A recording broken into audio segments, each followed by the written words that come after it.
সূরা ইখলাস দিছিল আল্লাহ মোহাব্বত কইরা। হুজুর বলবে আল্লাহর পরিচয় মানি আমি আল্লাহর পরিচয়, কিন্তু সূরা ইখলাস দিছিলেন আল্লাহ মোহাব্বত কইরা। মোহাব্বত বুঝেন? যে যাদেরকে কোরআন দিলাম এরা কোরআনের সওয়াব ছাড়া, খতমের সওয়াব ছাড়া আমার কাছে চলে আসবে, এটা হয়তো হয় কি কইরা, এটা সম্ভব তো সম্ভব কি কইরা, সওয়াব ছাড়া আমার কাছে কিভাবে চলে আসবে খতমের সওয়াব ছাড়া? তো আল্লাহ সূরা ইখলাস নাযিল করছেন, বলছে একবার পড়বি 10 পারা, দুইবার পড়বি 20 পারা, তিনবার পড়বি 30 পারা। তিনবার পড়তে দেরি, খতমের সওয়াব তোর আমলনামায় আমি আল্লাহ লিখতে দেরি করব না। তুই যখন আমার কাছে আসবি তো খতমের সওয়াব তোর আমলনামায় ভরপুর থাকবে। ডেলি একবার পড়লে এক খতম, তিনবার পড়লে এক খতম, 365 দিন তিনবার ডেলি পড়লে 365 দিনে 365 খতম। 40 বছর বাঁচলে 365-কে 40 দিয়া পূরণ দেন, কত খতম? 50 বছর বাঁচলে কত খতম? 80 বছর বাঁচলে কত খতম? কবরে যাওয়ার পরে তো দেখবে কোরআনের খতম দিয়ে ওরে কোরআনই ডাইকা রাখছে। সমস্ত আজাব সাজাব রে বলবো দূরে সর, আমি কোরআন। হাদিসে আছে, হাদিসে আছে, আমার কথা মেনে নেন। ওলামাদেরকে বলি তালাশ করে নেন, হাদিসে আছে কোরআনের সাথে যার মহব্বত হবে, অগাধ ভালোবাসা হবে, পড়তে পারে না এইভাবে শুধু পড়বে কোরআনকে, কসম খোদার কবরে যাওয়ার পরে কোরআন ওরে ডাইকা নিবে। ফেরেশতা জিজ্ঞাসা করবে তুই কে? চিনিস না? আমি কোরআন, আল্লাহর কালাম। যা জিজ্ঞাসা করবি আমাকে জিজ্ঞাসা কর, কাগজ আমাকে দে, আমি জবাব লেখা দেই। সত্য এটা, কোরআন দিছিলেন এই জন্য আসেন। আমাদের গন্তব্য আছে, আমরা সবাই গন্তব্যের দিকে ধাবমান। প্রস্তুতি নিয়ে যেতে হবে। প্রস্তুতিকে এক শব্দে বুঝাইছেন হেদায়েত। হেদায়েত পাইতে হবে। হেদায়েত পাইলে ওইখানের প্রস্তুতিও হবে, এই দুনিয়াটাও সুন্দর হবে। হেদায়েত যখন পাওয়া যাবে কসম খোদার, তখন কারো জীবনে কোনো চাহিদা থাকবে না। চাহিদা বোঝেন? চাহিদা বোঝেন? চাহিদা থাকবে না, না পাওয়ার বিরুদ্ধে কোনো অভিযোগ থাকবে না। সবার জীবনে দুটা জিনিস আসবে, শুকুর আর সবর। যেমন পাক, যতটুকু পাক, যেমন পাক, কম টাকার বেশি টাকার, কম দামের বেশি দামের, যতটুকু পাবে অতটুকু পায়া বলবে আলহামদুলিল্লাহ। কি বলবে? কি? আর যখন পাবে না তখন কি বলবে? যখন পাবে না তখন সবর করবে। যদি বলে সবর করিস, তো সবরের ফল মিঠা, তুই জানিস না কেমন মিঠা লাগে। কেমন মিঠা লাগে তুই জানিস না, সবরের ফল মিঠা। সবর করবে, আর দোনোটার দ্বারা আল্লাহ রাজি হবে। শুকুরের বিনিময়ে জান্নাত, সবরের বিনিময়ে জান্নাত।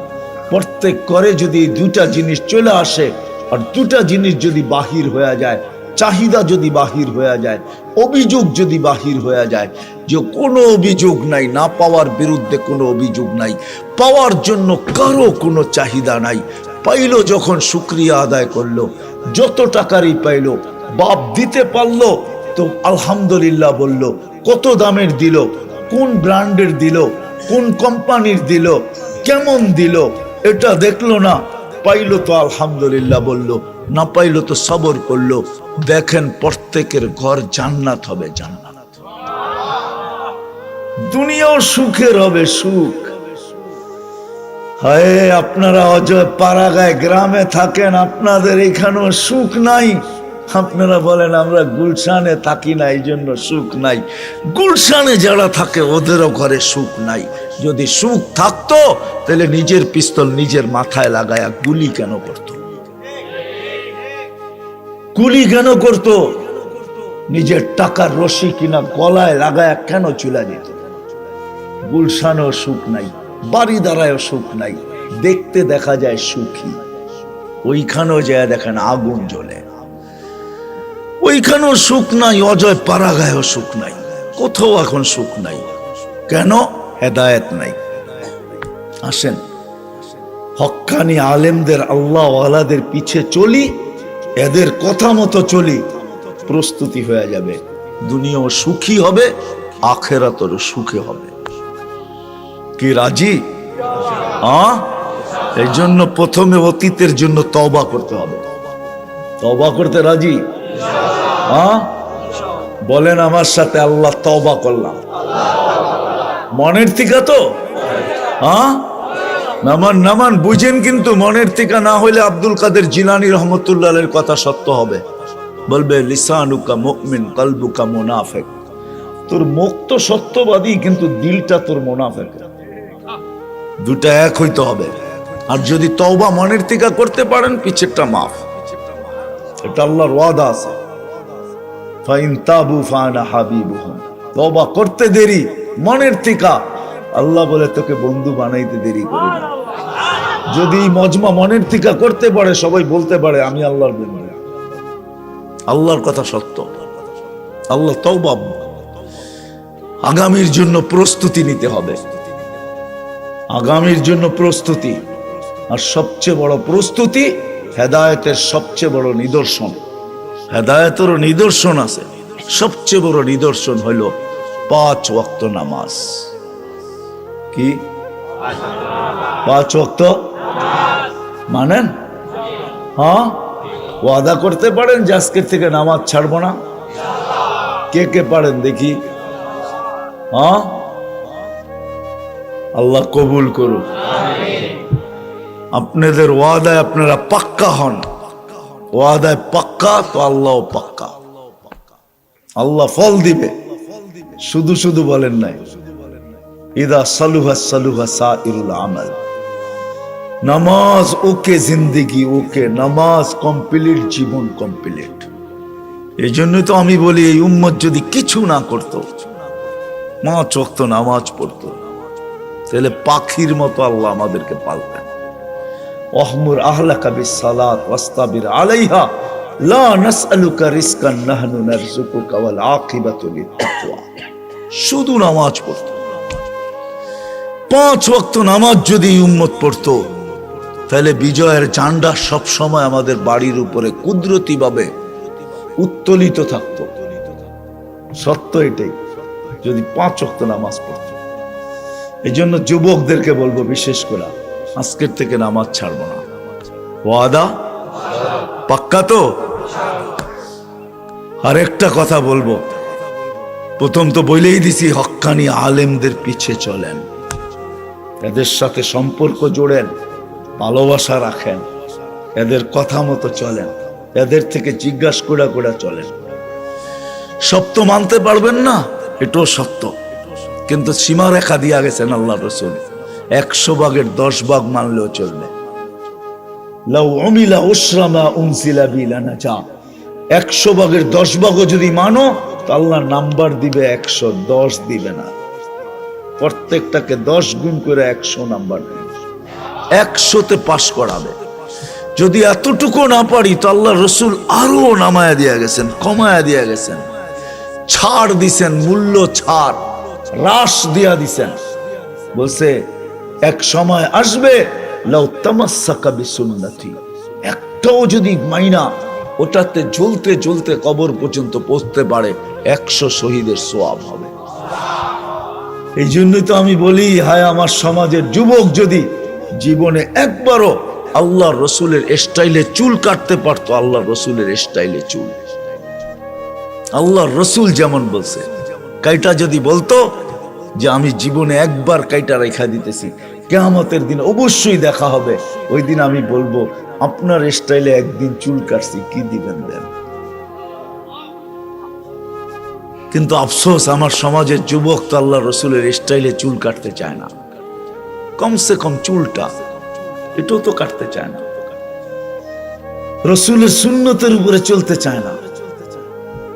এই জন্য হক্কানি আলেমদের থেকে জিজ্ঞাসা করা করা চলব, লাভ কিয়ামতের দিন দেখবো ইনশাআল্লাহ। চলবেন তো? আর যুবকদের পায়ে হাত রাখা বলবো, আল্লাহকে নারাজ না করি, এমন কিছু করো না যে আল্লাহ নারাজ হয়ে যায়।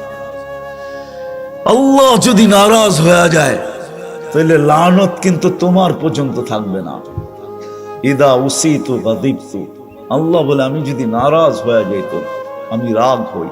ওয়া ইদা গাদিবতু লাআনতু, আর আমি যখন রাগ হই তো লানত বর্ষণ করতে থাকি।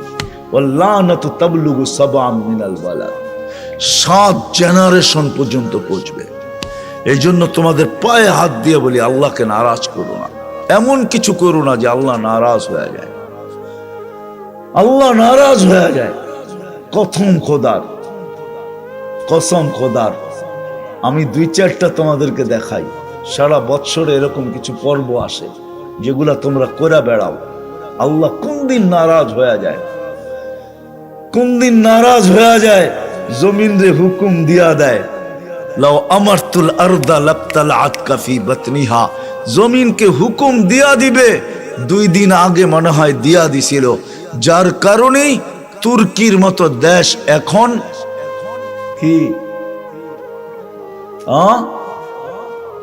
কি ধ্বংস লীলায় রূপান্তরিত। হাজারে যে পচে আল্লাহ জানে,